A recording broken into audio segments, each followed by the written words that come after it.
Good morning. Another drive-through with Don. I was preparing for a meeting with a client, and a lot of the work we do is about hiring really great people, and not just hiring them, but also keeping them on board for a long period of time, at least if they're an A player.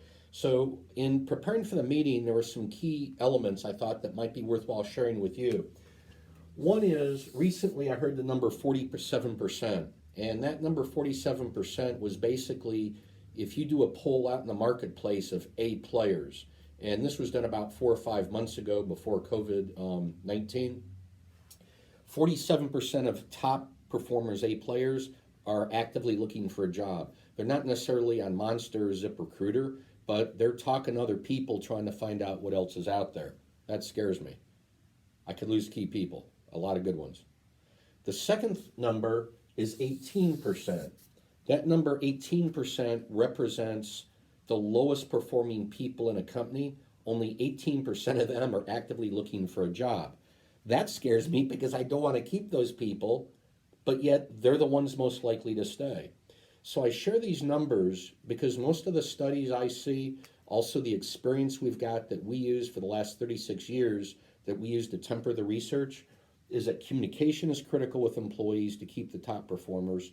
It is also critical that you recognize people, but you also have to recognize them in the right way. Somebody hugging me, giving me a kiss, and a gift card doesn't work for me. Gift card is something else to keep track of, blah, blah, blah. Somebody sending me an email saying, hey, you made a difference in my life, or leaving me a voicemail like that privately for me without it being a public thing actually appeals more to me. So using me as a little bit of a weird example, it's got to be the right recognition, which means we have to know our people, both as group and individually. Also, they want to have an input on decision making. Doesn't have to be a vote, but it's got to be able to give input and feedback about what they most hope, what they fear, what they'd like to see, not see, this kind of thing. So in the course of this is a little bit about retention, but I want to move into the hiring process. And the reason I want to move into it is that when great managers hire and they manage the position, there's very clear results that you need from the position itself for that individual. So it may be somebody individually producing this much output. There should also be results in terms of how they interact with the team of people. They should influence the team. They should be communicating. There should be, even if they're in an office on their own, not doing a lot of it, there'd be some results. And what they should be doing should be helping the overall organization. And by the way, as they do this, I find it's very helpful to define not average performance, but what do they need to do to survive here, to keep the job? What's the lowest level we're going to let things go to, or they're going to have to go? And that ought to be clear up front in writing. And what's superstar performance? Because wherever they're at, if they know kind of where they're at, baseball players, we know what great batting averages are. We know batting averages where they probably aren't going to stay on the major league team. There also needs to be a focus on strengths and not weaknesses. Too often, I think we focus on how to fix people, and basically, people are people. We need to focus on using the strengths.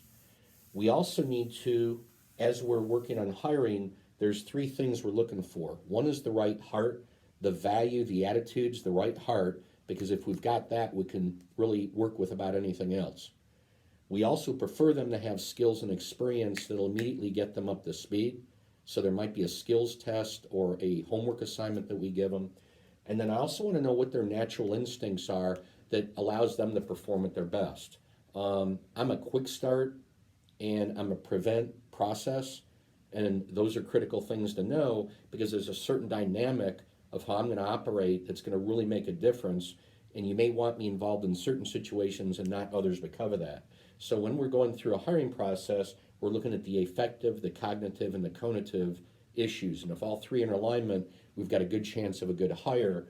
And then we make sure we're giving them communication, recognition, and allowing them to give input. So I wanted to share that with you. In some ways it's basic, but I also think in many cases it gets forgotten, not used, or companies do it so well they completely forget about it. So this was a little bit longer than normal, but I wanted this to be something you could take back to your team, be able to use it with your team to spark some thinking about the hiring process. Thank you for your time.